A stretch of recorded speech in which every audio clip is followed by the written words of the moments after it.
우리가 좀 착각했다 하는 생각이 많이 들었습니다. 증거를 다 지웠다고 생각하는지 모르겠는데 그래서 힘들 것 같으면 다 지워지는 게 아니니까. 이재명은 그렇게 거짓말하는 사람이 아니었다고 저는 생각했는데 이번에 많은 것들을 하니까 참 많이 실망했습니다. 너무 웃깁니다. 정말 그 양심이 조금이라도 있는지 모르겠는데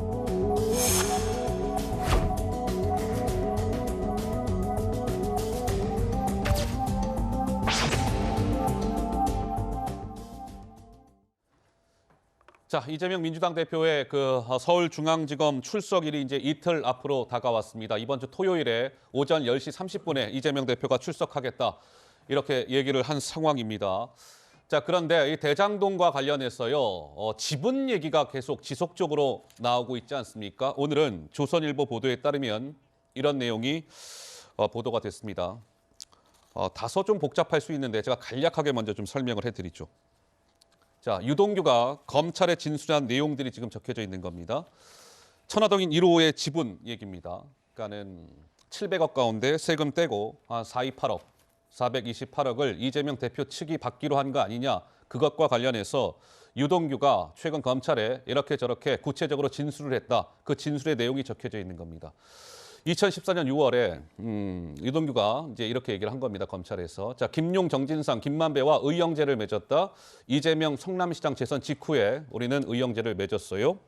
2014년 12월에 김만배가 대장동의 그 지분을 받기로 한 사실이 있고 정진상, 김용 씨와 다 이야기가 된 부분이다. 이렇게 하면서 대장동 지분을 나누기로, 쉐어하기로 처음 약속을 했다. 이게 2014년 12월에 이제 그렇게 시작이 됐다라고 유동규 전 본부장이 검찰에 진술을 했습니다.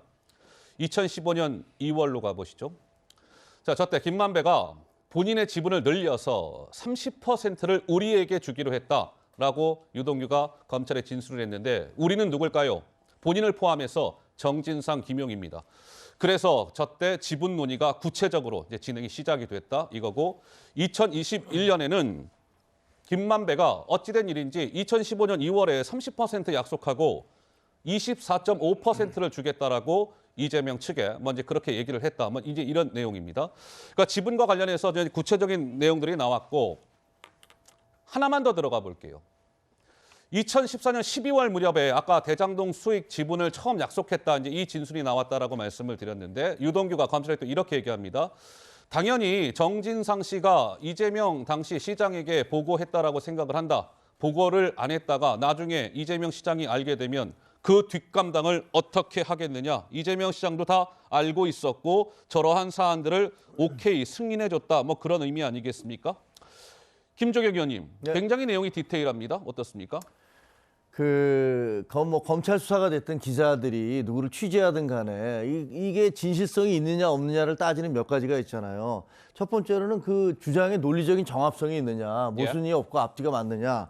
두 번째는 그 관련자들의 증언이 다 일치하고 있느냐, 이런 게 있고. 세 번째로는 얼마나 구체적이냐, 이런 세 가지가 중요한 것 같아요. 근데 보면 그동안에 이 대장동 사건과 관련해서는 많은 사람들이 처음에 문재인 정부에서 수사가 진행되면서 별게 없고 저 사람들만이 모든 죄를 자기들끼리 한 거다라고 얘기했을 때 야, 그게 논리적으로 말이 되니? 그건 네. 어떻게 가능할 수가 있어? 어떻게 그 몇 사람이 업자들이 모여갖고 그 당군일의 최대 비리라는 그 액수가 나올 수 있겠어라고 했어요. 근데 그 이후에 수사가 정권이 바뀌고 수사가 진행되면서 지금 나오는 것들 진술들을 보면 수미상관하게 다 설명이 돼요. 네. 아, 이런 일이 벌어졌던 거구나. 생각을 해보세요. 시장의 최측근인 김용과 정진상 씨 분신이라고 그랬잖아요. 근데 그 사람들이 자기 의형제인 유동규나 김만배 이 사람들과 결탁을 했으니까 저런 일이 가능했던 게 아니냐라는 게 누구나 상식적으로 생각할 수 있는 거 아닙니까? 네. 그러니까 추가이익 환수 조항도 다 없애버리고 저렇게 얼렁뚱땅으로 만들어서 큰 돈을 만들어냈다라고 생각이 드는 건데 지금 이재명 시장은 나는 모른다. 예. 계속 그렇게 얘기를 하고 계시잖아요. 예. 자기의 최측근들이 다 관여가 됐는데 자기는 모른다라고 얘기하는 게 과연 검찰에서 혹은 법원에서 그게 설득력이 있고 받아들여질 수 있을 것이냐. 예. 저는 아니라고 보고요. 이제 이 대장동 사건, 이 온 국민의 공분을 자아냈던 저 대장동 사건의 실체가 밝혀지는 것은 시간 문제다. 시간 문제다. 예. 이렇게 봅니다. 자, 이 천화동인 1호 지분 얘기가 계속 나오는 것은 이제 천화동인 1호 지분의 428억을 이재명 대표 측이 받기로 한 거 아니냐, 뭐 이런 부분 아니겠습니까? 근데 이게 만약에 이제 재판 과정에서 사실로 드러나면 428억의 엄청난 이 뇌물이 되는 거기 때문에 단군 일의 최대 치적 사업이 아니라 단군 일의 최대 뇌물 사건도 될 수 있는 중차대한 문제입니다. 예민한 문제죠. 그래서 법정에서도 아마 치열한 법적 공방이 예상되는 중요한 포인트이기 때문에 이러저러한 기사들이 꼬리에 꼬리를 물고 지금 이어지고 있는 겁니다. 자, 그렇다면 좀 전 그래픽 다시 한번 주세요. 그럼 저는 궁금한 게 지금 이제 민주당이나 이재명 대표 측에서는 유동규의 저러한 진술들이 신빙성이 좀 떨어진다, 뭐 이런 주장을 이어가고 있는데 지금 유동규가 검찰에서 했다라는 이야기가 그래픽에도 등장해 있지만 시점도 그렇고 내용도 그렇고 굉장히 구체적이란 말이죠. 저런 거를 그럼 다 그냥 뭐 소설로 봐야 되는 걸까요? 좀 어떻게 보세요, 우리 박수성님께서는? 지금 김종혁 비대위원님께서 예, 정합성, 일치성, 구체성, 네, 일관성 이런 이제 기준들을 말씀을 하셨어요. 나름대로 보면 뭐 구체적이고 일관성도 유동규 진술이라는 게 뭐 그런 측면이 있죠. 그러나 중요한 것은 김용과 정진상의 진술과 일치성 문제 아니겠습니까? 예, 이재명 대표에게로 올라가려면 그러나 지금 전혀 검찰은 그 선을 뚫지를 못하고 있는 중이고요. 우선 진술이 일치하지 않을 뿐더러 유동규의 진술 자체도 어허. 애초에 유동규가 발언했던 내용과 지금 발언하고 있는 것을 보면 완전히 180도 다른 이야기를 하고 있거든요. 자, 그렇다면 유동규 발언의 어떤 탄핵, 이 문제는 충분히 민주당에서 이야기할 수 있는 것이고요. 재판에서 저 문제도 중요한 쟁점이 되겠죠. 예. 가장 중요한 것은 어차피 이재명 대표에 대한 기소는 거의 정해져 있다고 보는 것이 일반 국민들의 시각인 것 같습니다. 그렇다면 이제 자, 이재명 대표는 억울해도 저것을 법정에 가서 무죄를 증명할 수밖에 없는 상황이 됐는데 저는 우리 김종혁 비대위원님께서 여당의 지도부시니까 제안을 하면 제안. 예. 우리가 지금 난방비 가지고 얼마나 국민들이 고통을 받는 이날입니까? 그렇다면 이제 이재명의 사법 리스크는 민주당에 있는 것이 아니라 집권 여당, 이재명에게만 몰빵하고 올인하는 집권 여당. 도대체 이 문제를 가지고 언제까지 집권 여당의 지도부가 직접 나서서 이재명 대표의 직을 내려놔라 이렇다 하는 거기에만 여당 지도부가 몰빵할 거냐. 예. 이렇게 보면 결과적으로 이재명의 리스크는 민주당에게 있는 것이 아니라 집권 여당에 있는 것이 아니냐. 그래서 저는 제안이 이재명 대표 문제를 어차피 기소할 거니까 재판에 맡겨두고 재판에 맡겨두고. 여당은 여당답게 예. 민생의 어떤 해결을 위해서 올인하는 이런 모습을 자꾸 보여줘야지 예. 여당이 이렇게 자꾸 알겠습니다. 정쟁을 몰고 가는 것은 이제 때가 지난 것 같다 이런 말씀을 드리고 싶어요. 이재명은 좀 놓아두고 민생에 집중하시오. 집권 여당. 아니 저는 뭐 당연히 맞는 말씀이라고 네. 생각을 해요. 그런데 지금 현재 저런 보도가 나올 때 다 언론들이 추적하고 있잖아요. 언론들이 저도 지금 언론에서 질문이 나오니까 제 생각을 네. 말씀드리고 있는 거고 실제로 재판 과정에서 다 드러날 거라고 생각을 해요. 그리고 집권 여당이 민생에 집중해 달라 맞는 말씀이고 그렇게 하겠습니다. 예, 알겠습니다. 고맙습니다. 예. 약간 긴장감이 흐르는 듯 하면서도 좀 훈훈하기도 하고 분위기가 묘합니다. 자, 그런데요. 좀 이런 얘기도 나왔습니다. 한번 보시죠.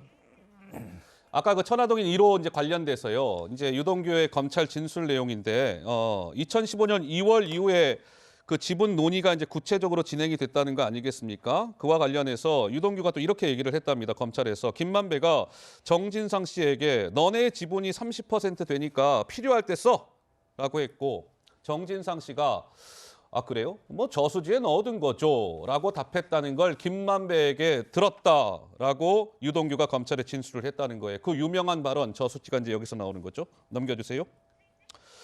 자, 그런데 지분을 이제 30%를 처음에 약속했다는 거 아니겠습니까? 김만배가 이재명 대표 측에 김용, 정진상, 유동규 3명한테 그럼 30% 3분의 1 하면 몇 %씩 떨어지겠습니까? 10%씩 떨어지는 거 아니겠어요? 3분의 1씩 나누겠다고 한 거는 그런데요. 그거는 그냥 형식적으로 그렇게 나눠둔 겁니다. 사실상 이재명 시장이 쓰자고 하면 모두 갖다 줘야 하는 돈이었습니다. 구자홍 차장께서는 이번 이 보도를 보면서 무슨 생각이 드셨어요? 네. 그러니까 유동규 본부장의 그 대장동 사건과 관련된 자세한 진술이 지금 보도가 되는 이유는 이번 주 토요일로 예정돼 있는 이재명 민주당 대표가 검찰에 출두해서 어떤 혐의에 대해서 조사를 받게 될 것인가 이거에 대해서 많은 국민들이 궁금해하고 있는데 그 궁금증의 일단을 드러내고 있는 진술이다 이렇게 볼 수 있을 것 같습니다. 예. 그러니까 이제 대장동 사건이라고 하는 것은 이재명 대표는 뭐 단군 이래 최대 그 공익 환수 사업이라고 말씀을 하시지만 예. 물론 맞습니다. 1,800억의 공익 환수를 한 점은 맞지만 그런데 왜 천화동인 1호부터 7호까지 불과 7명 남짓한 사람에게 7천억 원이 넘는 단군 이래 최대 수익을 안겨주는 사업을 설계했느냐. 과연 그 사업을 승인하는 과정에 이재명 대표가 사심 없이 정말 성남 시민과 이 국민의 이익을 위해서 그런 결정을 내렸느냐. 예. 아니면 특정한 사람에게 이익을 몰아주고 그것을 사후에라도 나누려고 했던 거 아니냐. 이제 이런 의혹이 지금 대장동 사건의 그 핵심입니다. 예. 그 과정에 대장동 사건 인허가 과정에 이재명 대표가 대장동 일당과 이재명 대표의 최측근이라고 하는 김용 정진상 간에 저런 묵계가 있었느냐 없었느냐. 만약 그것을 알고 있었더라면 알고도 인허가를 해준 것이기 때문에 이재명 대표 당시 성남시장으로서의 책임이 막중하다. 이것이 지금 검찰이 수사를 하고 있는 초점이기 때문에 예. 당시 대장동 사건의 인허가 과정에 깊숙이 개입했던 유동규 본부장이 설계는 어떻게 돼 있었고 만약에 나중에 수익이 발생하면 그걸 어떻게 나누겠다라고 약속이 돼 있었는지 아하. 이것을 이재명 지금 민주당 대표가 알고 있는지 모르고 있는지 이것에 따라서는 이재명 대표의 사법 리스크가 극대화될 수도 있고 알겠습니다. 최소화될 수도 있기 때문에 지금 상세한 보도가 이어지고 있다 이렇게 보시면 좋을 것 같습니다. 자, 이재명 대표의 소환일은 이제 이틀 앞으로 다가왔고 검찰이 뭐 만반의 준비를 했다고 하네요. 한 100페이지 정도 되는 두꺼운 질문지도 준비를 했다라고 하고 이재명 대표도 지난 성남 FC 때처럼 뭐 또 진술서를 또 준비를 했다고 하고 어쨌든 이틀 앞으로 소환 날이 다가왔습니다.